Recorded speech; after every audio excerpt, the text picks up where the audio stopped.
It's episode 90 of the Red Leaf Retrocast. 90 episodes, ever so closer to 100. I'm your host, JD. We're talking Neo Geo games, a nice, simple theme I thought of. Joey, Colin, it's good to be here. It is. Indeed. So I've been playing a lot of kind of short-end games and finishing out. The time has come where I beat quite a few. So it's been a nice couple weeks in the video game era for me. You guys ready for this? Ready for the breakdown? Go for it. Okay. So, get a load of this. I beat Sense, a Cyberpunk Ghost Story. Nice. Yeah, I got like a couple hours into it, and then it's only about a 4.5, 5-hour game, depending on how much you want to read the lore and the stories. The game's a little, the game gets especially laggy in the later areas. It reminds me of kind of the SNES Clock Tower type game. Ah, yeah. Yeah, where you kind of go around. In this case, it's a high-rise building, apartment building type stuff, and there's this massive evil entity. It has a lot of Chinese kind of Taoist religion aspects to the game, which I kind of wasn't expecting. The more you play it, the more you learn about it and how much it's influenced. And the whole point of it is you solve the mysteries of kind of the spirits trapped through some form of another, and you learn their story, and then you kind of bring their soul to peace, and that'll kind of unlock, the next couple areas of the floor, and then you can finally move up. And there's not as much backtracking up and down the floors, except this small portion in the middle of the game, which got kind of annoying because there's a hole in the floor, and you kind of got to go around it in an apartment out of it over and over again. So I was really expecting a little bit more depth to the game in the ghost aspects to it all, but it was really never, like, outside of the first initial encounter, you never really have that spookiness to it, which that would be my biggest criticism besides the lag performance in general. But the game ends really well. I like the story it was telling. There is a reason to go into New Game Plus mode, because you play as a different character, the friend of the main girl, and you have to try to get further pieces together, and then you can, because the game ends with her kind of in this coma, trying to fight these spirits, and so your friend has to, and it kind of tells you it at the end of the game where if your soul's trapped, it's kind of split between 4 parts, and you have to kind of bring them together. So that was really cool. I just watched a little video of the New Game Plus kind of situations. I'm like, okay, there's some replay value here. That's pretty cool. So I do recommend the game if you're into. I mean, I don't expect like some AA, high-end title. It is absolutely very, very rough around the edges, if you know what I mean. But I enjoyed it for what it was able to bring. So, how about that, Colin? The big boob anime type game that got a lot of controversy was actually pretty fun and interesting. It was a very unique experience. I can practically hear Twitter screaming their heads off in real life. Well, if you look at videos and people are like, I'm just here for the comments to see what all the hubbub was about, and yeah, everyone just goes, oh, this is it? Yeah. There was 2 areas of game-breaking bugs, which was a big bummer. The first time I experienced it, I was stuck in a room. I mentioned that in the past.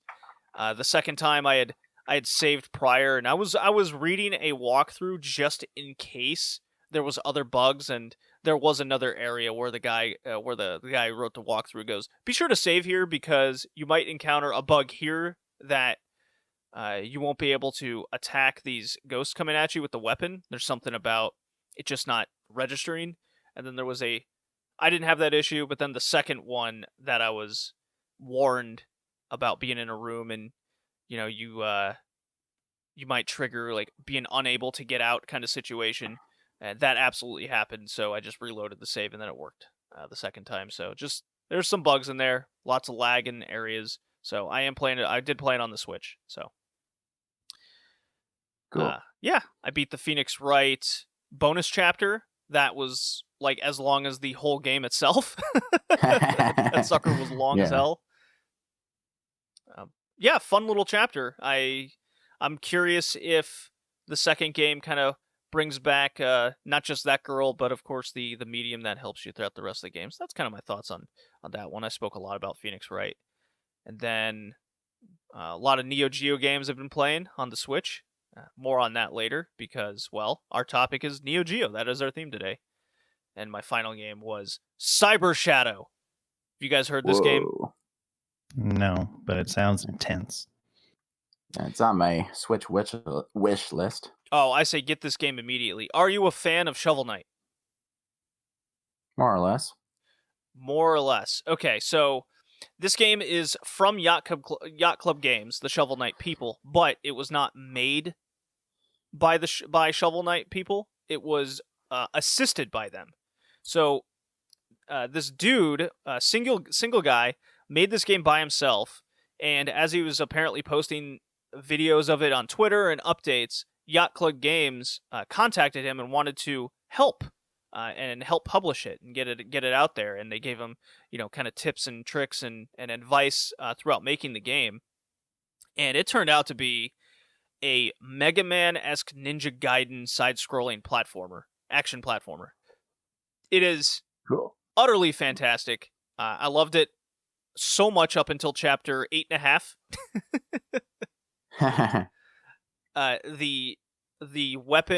The side weapons are phenomenal. I like the little story. It's got this kind of Ninja Gaiden way of telling the story with the kind of panning over screenshots of what's happening. So you can definitely tell where the inspiration was from. It does not have an endless amount of respawning enemies until you get to chapter 10, which is the final chapter.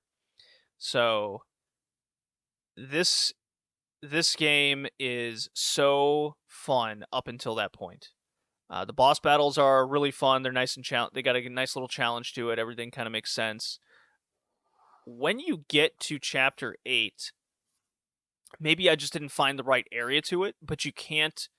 So there's a teleportation system before each chapter, so you can kind of go back and forth to other areas of the game, maybe find some upgrades for health or spirit power, what have you, maybe find some secret areas. Once you get to 8, the ability to backtrack in the game disappears. And I'm not sure why that was the case and why they chose to do that. I guess it's because you're just at the end game, but there's no warning for it. So I thought, okay, I'll get to like chapter 9 or something, and then I'll backtrack, maybe get some more health and spirit power to assist me. And it just didn't have that. So maybe I just missed it and didn't realize it. But that definitely impeded me enjoying the end sequences of the game as I probably should have. So if anyone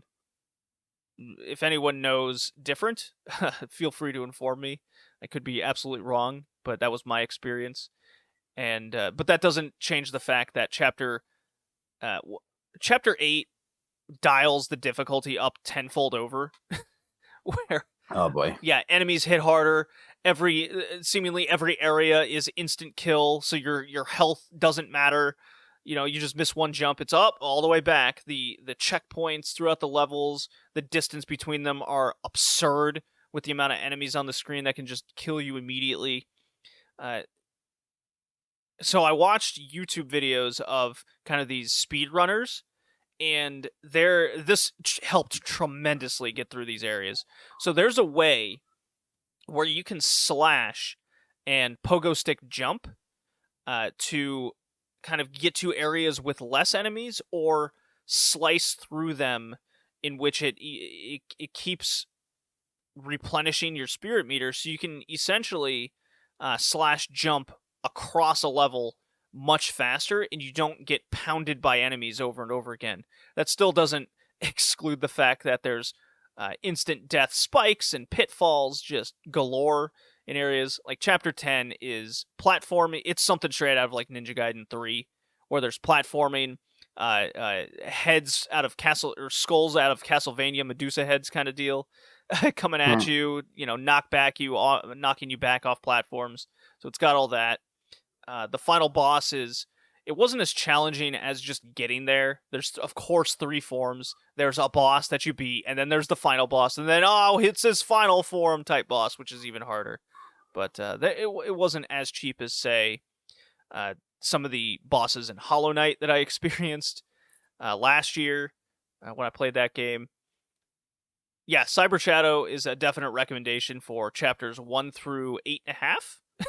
And then if you got the patience and the fortitude, then definitely try and beat the game. And I even looked it up, and that is, in fact, kind of the point where a lot of people just stop playing because of that difficulty spike. So that's the biggest criticism of the game. Everything before that is phenomenal. It's definitely in the lead for my game of the year currently for games that have come out, and it's only $20. Well worth it. Cool. Yeah, and then I'll give a short little Persona 3 update later after you guys talk. Colin, what have you been playing? Just Control this whole time, aside from podcast games.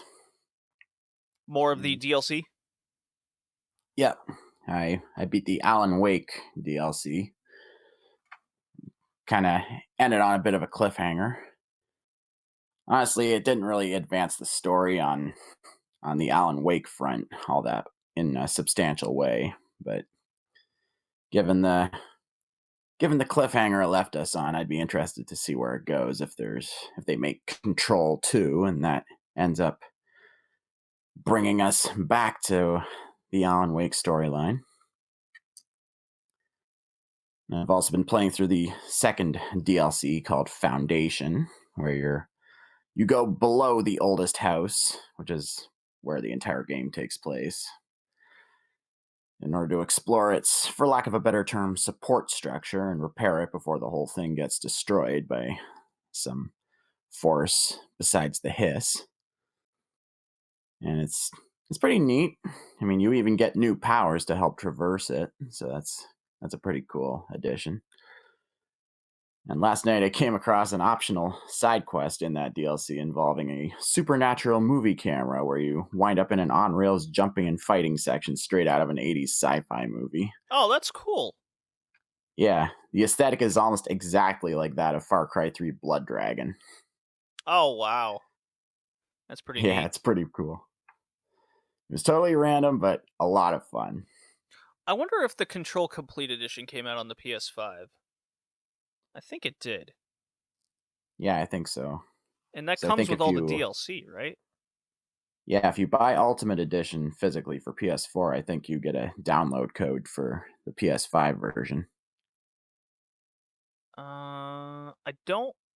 Oh, you mean if you buy the Ultimate Edition on PS4? Yeah. Okay. The physical version.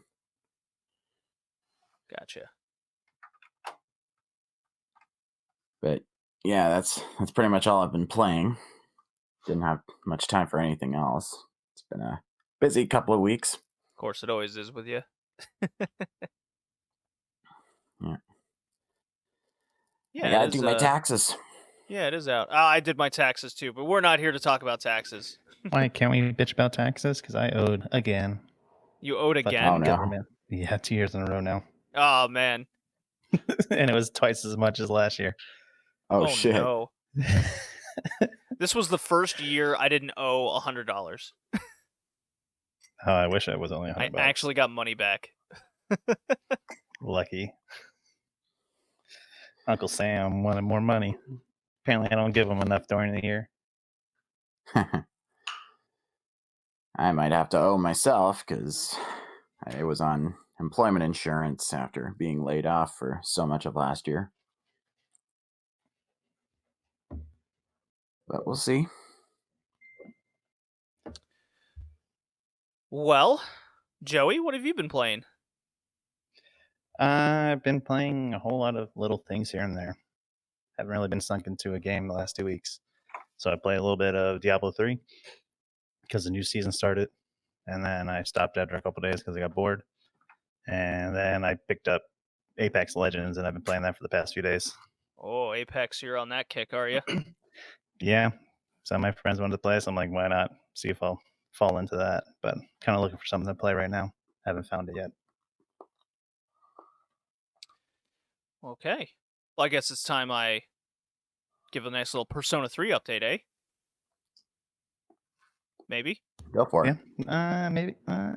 Yeah. Go ahead. Go Okay, ahead. here we can go. Listen to it. Gotta kick that music up.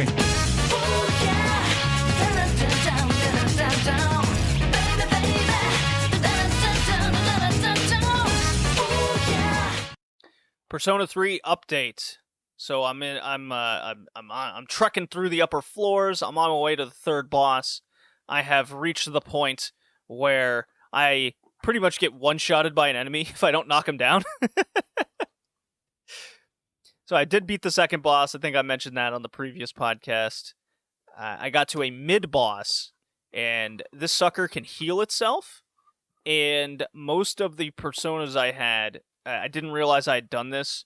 The attacks from this mid-boss, they just happen to be my persona's weakness. So I am, therefore, very weak. easily killable. Plus, if you remember, I was incredibly underleveled, like level 13. So, fun fact, only 3 levels higher at 16, not good enough, including the weaknesses. So over the past 2 weeks, I was not looking forward to the whole grinding aspect of a Persona game at this juncture. So that's kind of the reason why I was like, maybe I should take a short little break, play Sense, beat Phoenix Wright, beat Cyber Shadow, put that silver spoon in my pocket of greatness. But yeah, so I've been grinding in Persona 3. I've got all the characters pretty much at level 21, and I think I'm going to continue the grinding part until I'm at least at level 25. Maybe I'll be able to kind of trek my way through a boss or two, but I was able to beat that mid boss. It's like this wild chariot thing before you get to the third boss. Getting my link connections up a little bit more throughout. So I think I'm making pretty decent progress, but the grind is real. I pretty much went as far as I could without grinding up into a point. So it's definitely still on my list of games to beat this year, and I hope to get to Persona 4 at some point. Not sure. I think I might do the Nonary games. I might do the sequel to that. Haven't beaten that game. I haven't played it either. So, Colin, I know you hate those games. You've never spoken positively about those on the podcast ever. 999, clearly one of your most hated games of all time. So I'm going to probably talk a lot of good stuff about the sequel. I bet you. So you're just going to have to bear with me, Colin. You can die in a fire. So that's my Persona 3 update. Joey, how is your microphone doing? I don't know. You tell me. Oh, no. It's very Still crackly. Yeah, I'm trying to find settings. It's a Discord issue, so that's why I don't hear it on my end. Oh, it's a Discord issue. That makes sense. So it's something to do with my focus, right, and Discord. So I'm trying to, if I mess with the buffer, but I can't find where the buffer is, I should be able to fix it. So give me some time. Yeah, maybe voice and video, echo cancellation, noise reduction. It could be one of those little settings. Maybe just mess with those. Chime in. Yeah. Forgive Joey and his crack little microphone. He's got a good microphone. We got the same one. We got good cords. Discord. Evil Discord that might be bought by Microsoft. So, I guess that kind of covers all the games we've been playing. Let's see. Is there any news worth discussing? Colin, do you know of anything?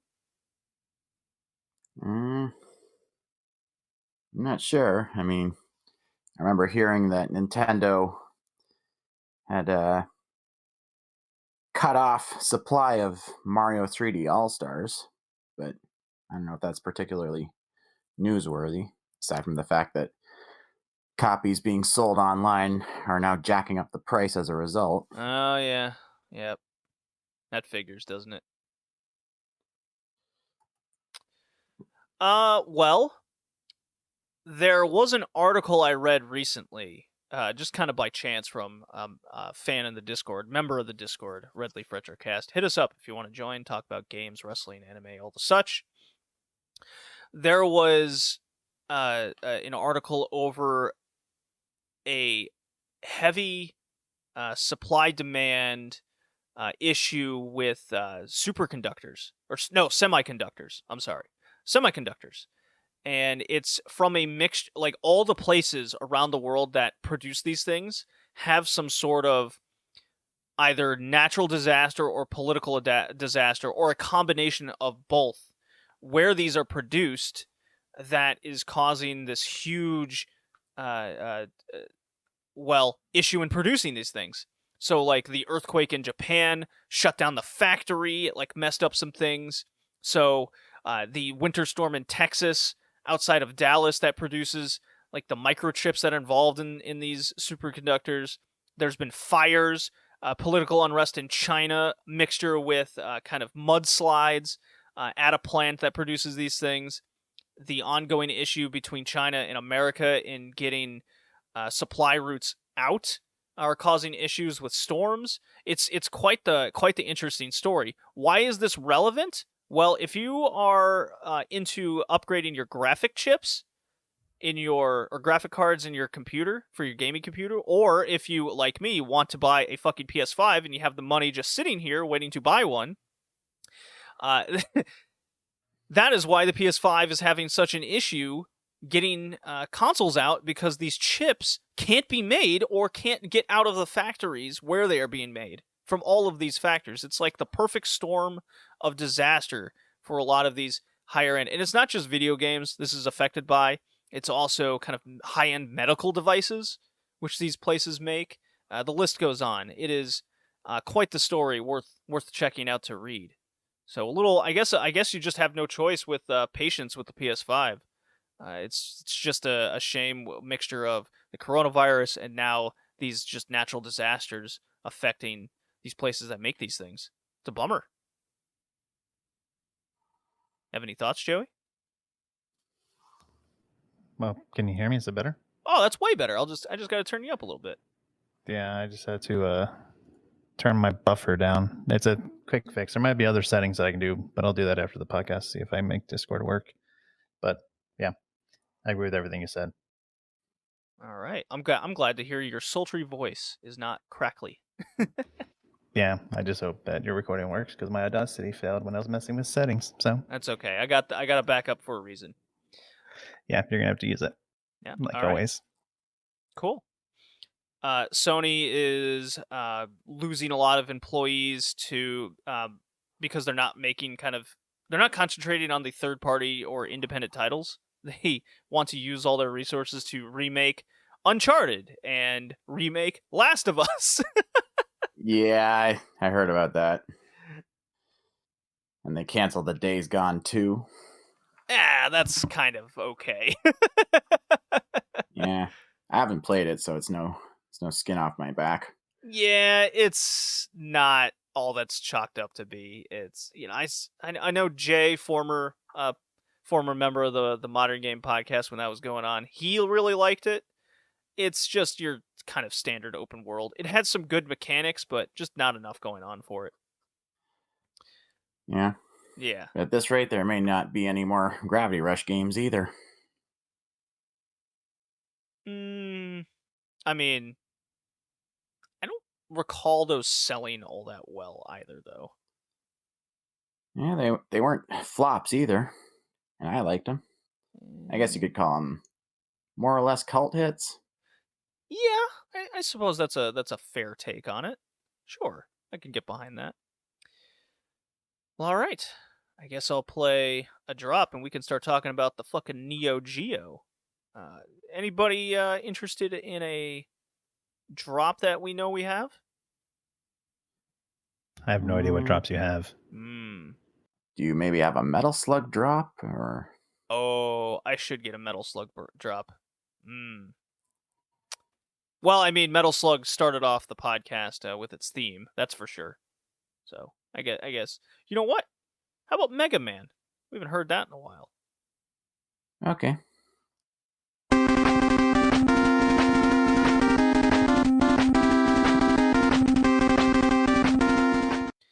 Okay. Nice little Mega Man gets us going here. So it was my theme pick. I picked Neo Geo games, a very simple theme, just games that came out on the Neo Geo MVS in particular. So that's kind of the home arcade brought home on console that Neo Geo did. There was also a Neo Geo CD. I don't think any of these games came out on the Neo Geo CD because that could be a topic in itself as well. The one I picked, I think, did. It also came out. Let me check. Let's see. You're right. It did. It also came out on MVS though. So nice little double down there, Joey, on your pick. So for those that don't know what the Neo Geo was, it is mostly a series of arcade machines that came out. You know, whether they were developed by SNK or what have you. SNK was probably the most prime publisher and developer. And I believe they owned Neo Geo, if I'm not mistaken. Yes, I believe they did. And they developed essentially two home consoles. One was the CD, one was the MVS. And what the MVS was, and why this is prominent, is they were literally the arcade carts brought home to this portable console, and you'd hook it up to your TV, and you'd literally have the arcade version 1-to-1 at home. Incredible technology for the early 90s. And this console basically existed for a better part of like 10 to 12 years. So massive lifespan for Neo Geo. And the games on it were very phenomenal. Large sprites, responsive controls, excellent art throughout each game. You could definitely tell a lot had a lot of love and care put into each title. Kind of the King of Fighters, a lot of fighting games, the Metal Slug series. The list goes on over very prominent series and video game titles were part of the Neo Geo family. Where Neo Geo kind of had its ups and downs, unfortunately, was the price of the console was insane. It was at least $800 in early 1990. Holy shit. So nobody had this wasn't thing. That expensive. Yeah, nobody has this thing. And if you look on eBay for the price of some of these MVS carts, a cheap one will run you $200 just for a single game. That's ridiculous. Yeah, it's very much the high-end video game console, if you could call it that. In 2001, this was around the same time the Neo Geo Pocket and Pocket Color came out, their mobile console. The company went through financial disaster, basically went bankrupt. They tried coming back again in late 2001, early 2002, and they finally kind of went under. So that's why in kind of the PS2 era, you saw a lot of compilation discs come out from a lot of these games. And you can get some fun compilations, whether you have a PSP, PS2, the Wii has a lot of compilations. I myself have the Metal Slug anthology and the Samurai Showdown anthology on the Wii. So there's a lot of good options out there where you can get a good chunk of these games for a very affordable price. I myself on the Switch have like 9 of these games because they go on sale for like $5, but they're generally about $7.99 on the store where you can get all these games. And the replay value is phenomenal. And it's not just one version of the game on the Switch. It's like the original Japanese arcade, the English arcade. There's different modes added to it. So there is a reason to purchase the game on the Switch, and ease of access in case you just don't have a Wii anymore, or what have you. You get the idea. The Neo Geo MVS carts were up to 100 megabytes. I think there's a couple that made it to 200. And just some perspective, in early 90 and even the mid 90s, 100 megs was a lot. Remember, we're still in the era of floppy disks. Yeah. So 100 megs it was insane to even think about. And that's why these things were so expensive as well.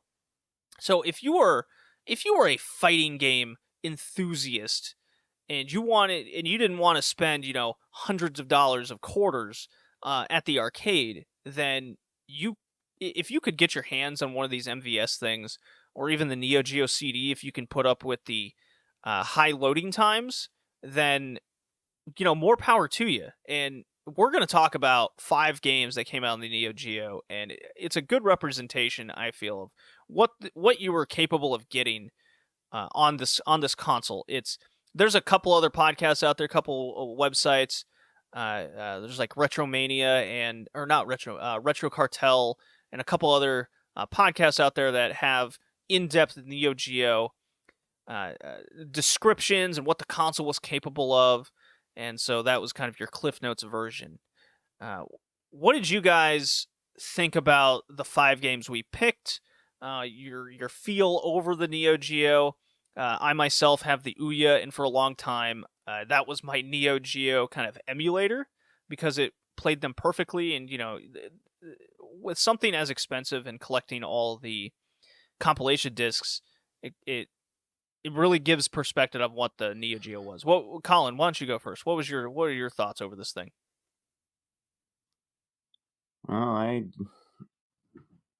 I just played an emulated version, and yeah, I found the art and the frame rate and the just what everything was capable of. And it was really high end for the time. I mean, I had played a lot of Neo Geo games in the arcades growing up, Metal Slug chief among them, and they were always really a lot of fun, both to play and to look at. And yeah, it was pretty impressive that they were able to bring them 1-to-1 to a home console, even if it was expensive as hell. And I really am glad that so many companies like Sony, Microsoft, and Nintendo had the foresight to make them available on their digital platforms. So, and yeah, I do have the Metal Slug Anthology for Wii as well. So that was a very convenient thing to be able to buy. And yeah, I got a lot of great memories with Neo Geo games, Samurai Showdown as well as Metal Slug. I never really played King of Fighters because there weren't really any cabinets that had it. But all the same, Neo Geo was a big part of arcade fun times. So that's all I can really say. How about yourself, Joey? Overall, I thought they were actually pretty fun games. They just felt like quick, easy, fun games that you can just sit down, play 20, 30 minutes, and then get off them. You didn't have to put too much time into it. So, yeah. Yeah, the general, unless you were playing a fighting game, the general time to beat one of these suckers, because you could just load them up with credits and infinite continues kind of deal.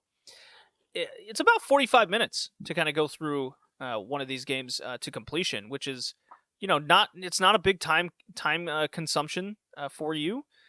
It's many of them are co-op, which is really cool. I think all of them. Yeah, I was gonna say played were co-op, so that's super fun. It's definitely something I could see, Joey visiting me in Rhode Island in the future, and we just get drunk and play a lot of these suckers. Yeah, does seem like good drunk games. All right, so our first game, first 2 picks are mine. I picked Sengoku 2. So it's a beat-em-up arcade game, second game of the Sengoku series, published and developed by SNK. No surprise, you'll see a theme here with SNK. Released in 1993.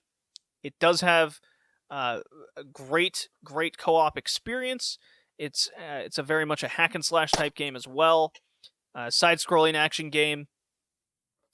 About 5 levels, boss at each level, and it's almost like there's 2 bosses per stage as well, including midpoint bosses.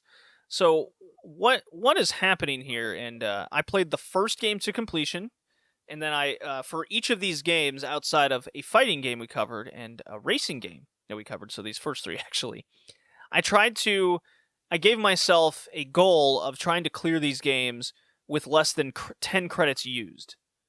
So that was kind of my goal here. My first time going through Sengoku 2, I had at least 25 credits used. With that's a lot of deaths, to say the least. And I gotta say, the improvement and what they were able to add from the first game to this sequel here is night and day. It is everything that they could think of, they added and made it better. The plot is an evil warlord is intent on conquering the world, so good classic stuff. This time by the use of time travel to conquer every known important event in history. The two protagonists from the previous game are sent by a priestess from the past to battle the warlord's forces and restore the world's ages and ensure the warlord's conquest never succeeds. So it's really cool. You go through a few different eras throughout the game, and you'll get to points where you're kind of summoned to the heavens to fight these crazy kind of Japanese, Chinese folklore dragons and whatnot. Really cool. There's like a Tengu type enemy, huge drag. Anyways, the where the game gets interesting is you have a forward slash and a duck slash. Okay. You can also press both these buttons to block, and of course there's a jump. So those are your main mechanics here, and there's also a transform ability where you can transform between a wolf, a ninja, and a kind of giant warrior with a massive staff, and the utilization between these three characters is figuring out how when is the appropriate time to summon them, and which boss one of these three will work the best at. So if you can figure out, say, the wolf, because he's fast and can jump and has a little bit of a reach to him, or reach from a low point, then the kind of bird boss might be best for that. Or the ninja, because he can throw shurikens and he can strike fast. Maybe if you're stuck between a bunch of enemies coming, he might be the best one. You get the idea. Where the controls get super deep is the utilization of the block. So there will be some enemies at times you'll encounter which seem cheap, but you have to block their attack and then counter, and it takes a little bit of patience. And that's where this game gets its most depth from, is if you want to try to 10 credit clear or less this game, like I tried to do, then getting these combo attacks and block attacks down is very key. And I love this game. It is super fun. The sprites are big. The art's fantastic. I love the boss battles. They're super interesting. Joey, what'd you think? I agree with pretty much everything you said, except the only thing I didn't like about it is I thought the sound was too chaotic. Mm-hmm. And like the music was good, but then when there's a bunch of enemies, you were killing them. There's just way too many sounds, and it just yeah, I can see that. It got too crazy. And like I want to enjoy it, but then I'm just listening to all like the grunts and killings, and that was my only issue. But I liked the theme. I liked how it looked. It looks like a really fun game. But the sound is the only thing that's holding me back. Yeah, you can easily get overwhelmed with enemies, and that's where the kind of quarter sucker comes into play. You do have a decent life bar to it all. I think there's like 6 pegs to it, and you can collect orbs throughout the level. Collecting green ones will get your health up. A couple of them do special attacks. A gold orb will kill everything on the screen. You kind of get the idea there. So they just kind of pop up and you use them when you can. Colin, your thoughts? I don't think I had as much fun with this one as you guys did. I mean, yeah, the controls are pretty responsive, although movement's kind of slow. I thought it was cool that there was the ability to deadlock with enemy blades, which is similar to Samurai Showdown, Yes, but with yes. a lot, though it's a lot less explosive about it visually. But I don't know. I found it was fun for a while, but then started to get repetitive within 10 minutes. You didn't have multiple characters to choose from, like with a couple of our other picks. It does get a little interesting when you travel through time and thus encounter new enemies along the way, but aside from that, in my experience, it just didn't really keep the experience particularly fresh. And I don't know about you guys, but I feel like the game may have been censored because I just I think there was supposed to be blood coming out of the enemies, but instead you got like gray ash and such. Oh, if I you don't know. play Maybe the I'm just Japanese version, there is blood. that's what I thought. Yeah, yeah, yeah. Yeah, it's a decent That's game very overall. common. Like if you played the American version of Metal Slug games, the characters sweat all the time and Yeah. water comes out. That's very common for the Japanese version of the games to come over to the West, whether it's Yeah. especially in Europe, where names will change, along with changing ninjas to robots. That's you get the idea. Okay, I thought maybe it was Kind just of me. roboting. What was You're that, Joey? breaking in and out, JD. I am. Uh-oh. I don't think we did because you kept breaking in and out. Maybe my Do computer's you hear getting hot. us? Yeah, I can hear you guys. No problem. Okay, you sound better now. All right. So I am passing Sengoku 2. That's what I'm saying. I'm passing it as well. Yeah, I'll give it a pass. I mean, I have complaints, but it's still Alrighty. Hello? Yes, the second game that I chose was Metal Slug 4. So we've played a Metal Slug game in the past on this, and Metal Slug 4 was not published and developed by SNK. This came in 2002, so SNK, Neo Geo were in financial disaster at this time.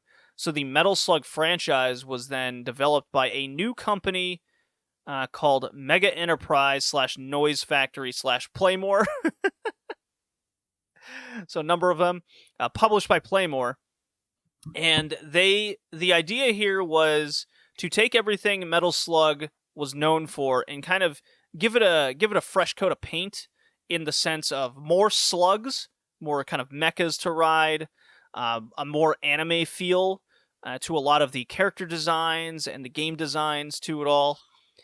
And they really put an emphasis on a different sort of stage design from the past games. So in this one, like more notably that I experienced was the snow level, where you're going downhill, and it causes you to really play the game differently. Instead of a shooter and keeping your distance from enemies, you got to get up close and personal to them, so you can dodge their attacks and actually hit them, because you can't get them with a weapon. Of course, if you have the kind of the rocket that shoots out a car and attacks people from the ground, then you won't have a problem. But you get the idea here. So this was a brand new Metal Slug experience. It has very mixed reviews from fans and critics alike because of the changes. And what'd you guys think? Well, I'm not sure what else we could say about this that we haven't already said about other entries in the past, but it's a fantastic game.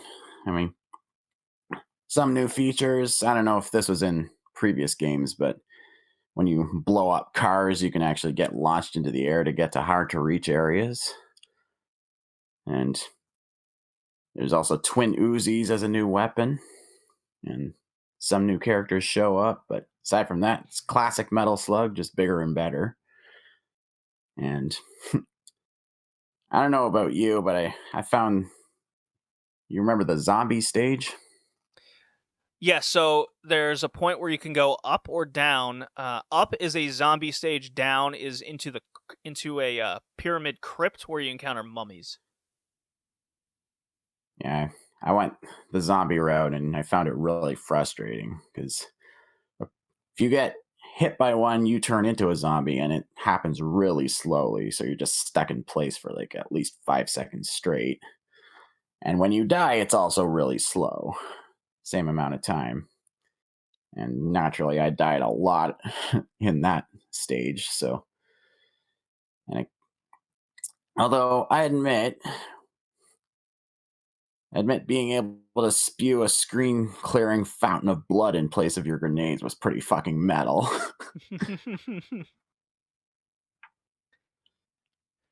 Yeah, this is definitely a quarter muncher game because I died so many times and it got so frustrating when you get a good weapon only to die literally less than 5 seconds later. But it, I had fun with it overall, the same way I do with any Metal Slug game, and I like the ending where the four characters that are playable are gorging themselves on a celebratory feast and getting big pot bellies as a result. Oh yeah, the So transformation and animations in this game were also upgraded from previous entries. They put an emphasis on that. Like if you eat too much, you become fat and you start kind of crawling on the ground a little bit, which is yeah, really Yeah. funny. A lot of the death animations are upgraded. Now, the downside to all of this additive to the game, you do experience a lot more lag than you do in any other Metal Slug prior in the series. Oh That yeah, there's a that lot going on. yeah, It felt that like kind this of game down. was a Go for little it, more Joey. cartoonish than the other ones. Yes, that was Like that was they definitely turned on it up. purpose. Yeah, I don't know. I still liked it.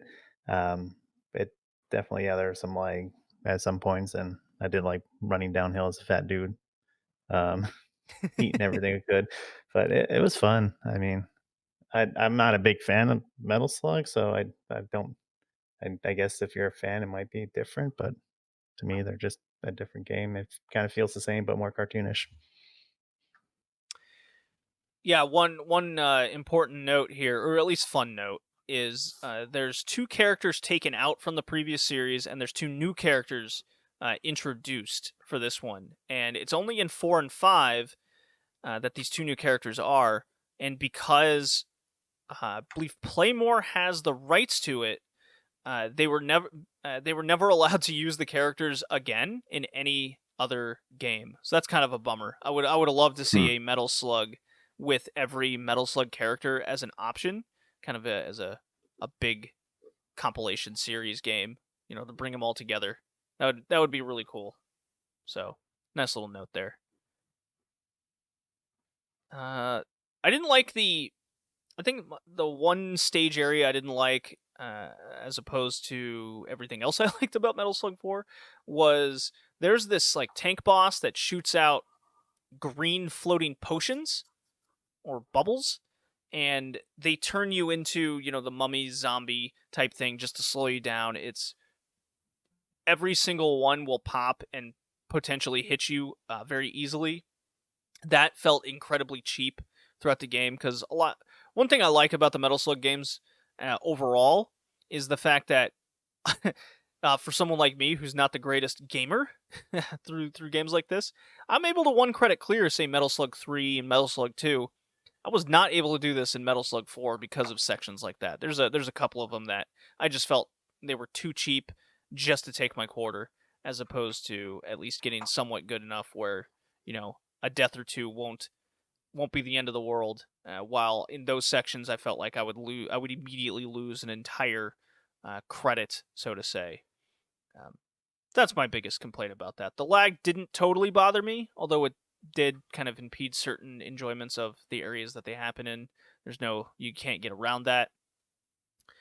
From a Metal Slug series opinion that I've had coming out of this game, I liked everything they added. I liked everything they tried to make different about it and give it a different coat of paint and feel. And I think the stage designs are better than they ever had been before. If those mitigating factors that I mentioned, the negatives, just were more polished, then I think I'd put this as one of my favorite Metal Slug games out of the entire series. But it just falls short because of its shortcomings. So I definitely give a Metal Slug 4 a pass. Yeah, I pass it. Yeah, I definitely pass it. Ah, good for Joey. Look at that. Passed both my games. Maybe a first time. I know. I think so. I think this first time I've ever passed both your games. All right. Colin, you got the third game. All right. This is Shock Troopers. Developed by Saurus and published by SNK. Released in the arcades worldwide on November 1997, and later over the course of the 2010s on PSN, Wii Virtual Console, PC, Switch, PS4, and Xbox One. Now, this game was way better than I thought it would be. It's a top-down action game along similar lines to Commando. It's essentially Metal Slug meets Bloody Wolf, and it's awesome. In fact, I wouldn't be surprised if the actual Metal Slug team worked on it. No, because it was developed by a completely different studio. Huh. Interesting. Mm-hmm. But in any case, the plot is a terrorist group called the Bloody Scorpions. Awesome name, by the way. Have abducted a scientist and his granddaughter in order to extort said scientist into making him a drug called Alpha 301 to create an army of super soldiers, and a team of soldiers from all over the world has been put together to stop them. Pretty simple rescue the princess affair. Now, there's like 8 different characters to choose from, all with different unique ways of approaching things. Like some will go slower but have more heavy duty weaponry, and like some will throw grenades, some will throw Molotov cocktails. One guy throws a boomerang as his bomb weapon, which I liked him the best because the boomerang doesn't explode until it hits something, and it can actually like sweep around the screen. And one thing I found really cool is that the game gives you a dodge roll ability. Yes, you didn't see extremely useful. Yeah, you didn't see that in very much in older games. And I like that when you hold down the fire button, you continue to fire in that direction until you let go, which makes for good strafing mechanics. And it really helps in avoiding enemy fire. And let's not forget that you automatically melee attack when you're really close to an enemy by pressing the fire button, which is the same as what you see in Metal Slug. And unlike Metal Slug, though, you actually get a health bar in this one, which makes it that much less frustrating. And I love this game. It's just solidly designed overall. I can't think of a single bad thing to say about it. What about you guys? Joey, take it away. I like that it had like drum and bass music throughout. So like I was really just jamming through the music the whole way. But I mean, yeah, it felt like a decent shoot 'em up type game. It did feel kind of like previous games we played. But yeah, I was just rocking out to the music most of the time. Getting a handle on that dodge roll is life and death. Yeah. if you care about trying to clear this in 10 credits or less, then figuring out the boss patterns and enemy patterns from when they come on the screen, using the dodge roll to go across the screen where you know like a bomb is going to go off or something is crucial to the experience. Question, did you guys do the mountain, jungle, or valley route? I think I did the jungle route mostly. Yeah, I think I did the jungle as well. Oh, I went to the mountain. Basically, you kind of always end up in the same place, but that, you know, having 3 different routes gives the game a lot of replay value. I really like that. Yeah. And plus it's co-op, so that gives it even more. Yeah, so you can beat this game 3 times. I mean, that's, you know, I got this on the Switch. I loved it so much I bought it for the Switch. And you can get like 3-4 hours on this just on your own, just messing around and playing it. It's so fun. I'm with you, Colin. Yeah. I'm very hard pressed to find something bad to say about this game. There was no lag, unlike Metal Slug 4. It didn't feel like there was cheap enemies to take health away. I never felt overwhelmed to the point where it was terrible and just sucking away quarters. I mean, don't get me wrong, it's an arcade game. It's definitely a quarter sucker, but it never felt totally unfair to the point where I find myself dying over and over again, unlike kind of the mummy and zombie section in Metal Slug 4, as an example, or Stage 3 in Sengoku 2, going up against various enemies. I forgot to mention the end boss in Sengoku 2 can go suck it. Forgot to mention that. Incredibly unfair. Where he's spitting fire rings and shit at you, and there's no time to dodge. You don't. There's no advantage at all to the game. It's just there to take your quarters at the end of the game, where it's like, oh, I got to see the ending. Fuck off. But in this one, this was awesome. I absolutely loved it. It was great. The animations, the ability to switch between characters was super fun. Did you guys see the copious amount of spelling errors throughout this game? I think I remember seeing a few, but I can't recall any examples. Well, most notably is Lonely Wolf. Instead, if you choose one character as opposed to team battle, it's actually Lonely Wolf. There's no E. Yeah. So there's a lot of that in the game. There's also spelling errors in Sengoku 2 as well. So the English versions are quite funny when you see it's probably like a dude in Japan that used his English knowledge and kind of messed up in areas. It's quite funny. I love it. Yeah, easy pass. Easy pass. This game's great. Yeah, I'm going to pass. Good job, SNK and Saurus. And this was a completely blind pick on my part, so I'm very curious amazed. about the sequel now, and it's nothing in light years similar to what this Shock Troopers is. It's more along the line of like Metal Slug is the second game. Yeah.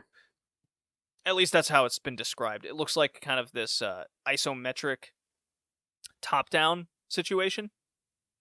Not quite the same. Yeah. Colin, Joey, who wants to take K's pick? His ghost pick. I'll do it. I have it up. King of Fighters 2000. Ooh. Developed by SNK, and I guess the ports were developed by Playmore and Dotemu, and published by SNK. Came out in 2000, surprisingly. I bet you couldn't guess that. I thought it came out in 99. That's always the thing. It's a fighting game. I guess it's the 7th installment of the King of Fighters. So, I mean, to me, it's just like the run-of-the-mill fighter game. I don't know anything that sets this apart besides the plethora of characters. There's 40 different characters you can choose from? I counted at least 34 to start. Yeah. Holy shit. There's so many, and they're widely different. That's the biggest draw, I think, to this, because everything else, the fighting, it felt like a Street Fighter or what have you.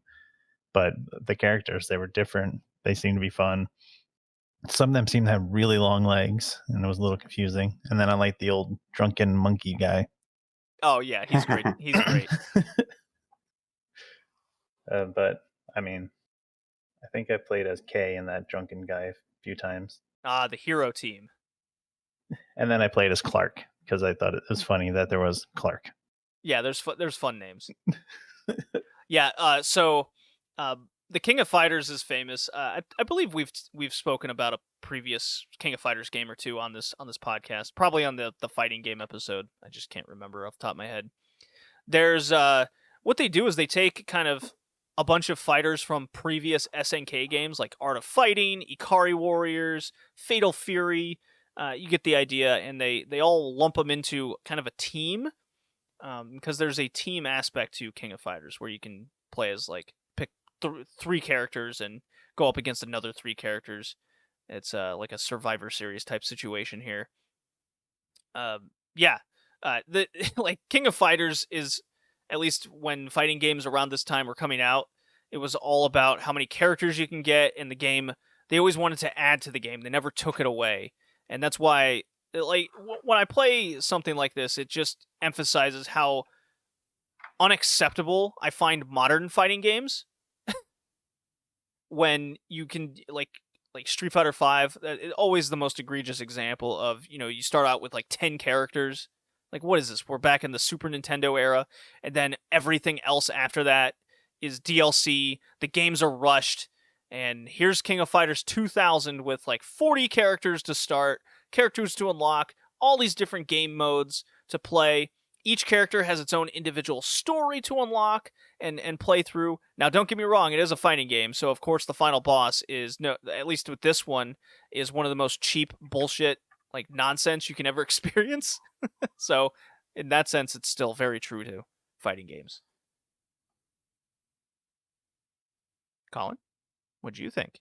I know fighting games aren't really your thing. Yeah, I mean, I didn't even play any of King of Fighters and Fatal Fury growing up, so I mean, I like the character animations. They're very fluid and detailed. And just the sprites in general are. But much like with Tekken 3, I couldn't really make many special moves happen for the life of me. I mean, sure, I could get the tag-in character to appear and sometimes get the power gauge power-up to happen, but nothing really beyond that. Mm-hmm. It's really the kind of game that requires a passion for and in-depth knowledge of fighting games to get the most out of it. But Right. I can see a lot of people getting a good experience out of it. I mean, especially with the huge character roster. I didn't really have a particular character that I liked the most. I only ever recognized Terry from Fatal Fury and Mai Shiranui. No, of course. But the most recognizable of characters for King of Fighters. yeah, really. Gotta get those boob physics in the games, of course. Yeah. What this game added, or at least expanded upon, was the striker system, where you can summon a striker member in any situation, and you can kind of do this combo double team type attack. You can also replenish bombs by either losing rounds or taunting opponents. So there's a couple the bigger aspects to why King of Fighters, at least 99 and 2000, expanded upon. I found that you can actually summon Theo from the Metal Slug series into this game, which is really cool. Yeah, so that's really fun. There's a couple other characters you can do, so that's good. It's a shame none of the Metal Slug characters were able to get thrown into this game. That would have been really fun, especially since I'm a big Metal Slug fan. Yeah, King of Fighters 2000. I wouldn't say it's the best King of Fighters I've ever played. I think the mid to late 90s ones are kind of when it peaked, and then they kind of have been in kind of catch up mode ever since. Obviously the modern era King of Fighters have their drawbacks as well, but they still pump in a lot of characters to their games, and they add as they come. So it's definitely one of the less egregious modern fighting games you could possibly get in this era, as opposed to what Street Fighter's become, Mortal Kombat to an extent, Tekken less so, but they're still guilty of microtransactions and among other things. So yeah, I'll pass King of Fighters 2000. It's not the best one I've ever played, but the story arc to it all is very cool, and what they were able to keep and add to the game is enough, I would say. Yeah, I'm gonna pass it too. I think this game pretty much hits it on the nose when you said it's a great game to play drunk with friends. I think this would be a perfect fighter for that. All right, Colin? Yeah. For what it is, I'll pass it. There you go. Nice attitude. I like that. Good job. All right, Joey, our last game and your pick. Yeah, unfortunately, probably the worst one. Thrash Rally. It was Thrash Rally developed by Alpha Denshi and also published by them. Came out in 91. It's a top-down racer, so can't really expect much from that. And it just was a basic top-down racing, except you could run into things and occasionally run over some elephants. At least they had some decent cars you could choose from, but I thought it was just a basic top-down racing game. Nothing special about it. Kind of boring. Aw. What'd you think? I was reminded so much of the Game Boy Color version of Star Wars Episode 1 Racer. It's like the arrows indicating what kind of turns and curves were ahead so you could turn accordingly. That was exactly like the Star Wars game. Yeah, on that, I didn't like that. You couldn't really see the map. You're like, oh, here's this random ass turn. Hopefully you do it right. Good luck. Yeah. You kind of have to memorize the maps in order to navigate them effectively. But you can only do that by pumping in quarters. Yeah, its difficulty kind of lies with how close the camera is on this top-down racer. You have to really rely on your memorization of a course. There is some charm here. Like Joey said, you can run over elephants, other animals. You can run into the cars and bust them off the road. There's nice little spin mechanics put into the game. You can go in and out of different terrains. So there is some charm here, but it's definitely very bare bones. It's cool of all the games that we've picked on the Neo Geo here. We got over the decade essentially, and you can kind of see where games kind of developed and where they started, and this is definitely near the beginning. Yeah, completely different from King of Fighters, which was 9 years later. Right, or Metal Slug 4, which was what, 12? 11? So yeah, unfortunately, it's kind of bare bones and basic. It does have kind of a rally world circuit to it that you can do, but I just found myself running out of time just way too easily. That's how it sucks your quarters. But then you just replay the course over and over again until you get to it. I was always in 5th or 6th place. I have no idea how to get better than that. I never found who was in front of me. Every time I passed a car, I was like, am I ever going to get better than 5th? I think each lap you started over in last and you had to retake first. At least that's what it seemed to me, because it felt like I was in first and then all of a sudden I had to pass people to get back to first. So I don't know if I'm just crazy or if that's how the game is. I was always in 6th and I passed I finally got 5th one time. But I was frequently always running out of time on the second course in the game. So I was not able to get very far in this. I would be curious if there's any other kind of racing games on here. I played Windjammers quite a lot on that's a Neo Geo game where it's like ultimate shot put frisbee versus game, which is really fun. Well, apparently there's a spiritual successor of this one that came out 5 years later, Overtop. Oh, let me click on that then. I don't know about that. Kind of isometric-y. Yeah, it looks like they got worse. That looks worse. Oh, that's disappointing. At least there's a map on the screenshot, so there's that. Yes. That looks rough. Yeah, I'm gonna fail Thrash Rally. There's not much to say about it. Me too. I'm failing it. Yeah. I'd say it's more of a soft fail on my part. I mean, I may have had a little more fun with it than you guys did, but after that, after like half an hour, there's not much reason to play. Harmless but pointless. Well, since you're here, Colin, and speaking, we did Sengoku 2, Metal Slug 4, Shock Troopers, King of Fighters 2000, and Thrash Rally. Colin, your favorite, least favorite, and your grades. All right. Should be pretty obvious, but Shock Troopers is my favorite. And least favorite, Thrash Rally. For tiers, Sengoku C, Metal Slug A, Shock Troopers S, King of Fighters B, and Thrash Rally D. Joey. My grades are not far off from yours. I'm going to do Metal Slug 4 as my favorite and Thrash Rally as my least. Sengoku, I'm going to give an A. Metal Gear Slug, A. Shock Troopers, A. Fighters, B. And D for Thrash Rally. Oh, okay. And I am going Shock Troopers favorite, Thrash Rally the least. So we're all kind of in the same area there. I'm giving Sengoku 2 a B, Metal Slug an A, Shock Troopers, I'm with Colin, I'm giving it an S. I'm not going to pansy out. King of Fighters, I'll stick with you guys with a B. And then Thrash Rally. Yeah, we'll go D with that one. And that does it. So that's our second S ranked game so far. Yeah, I think. Or third. I'm not Third? sure. I think it's our third, yeah.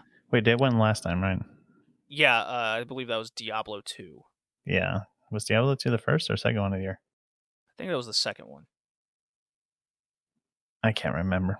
Well, if you guys want to see our tier rankings, the whole list from 2021 of our retro games, you can go to redleafretrocast.blogspot.com, click on the Retro Gaming tab, and you will see each episode and the kind of progression of our tiers. You can see all the ones that have been ranked S all the way to F. Yeah, we have 2 ranked S so far. This is the third. There you go.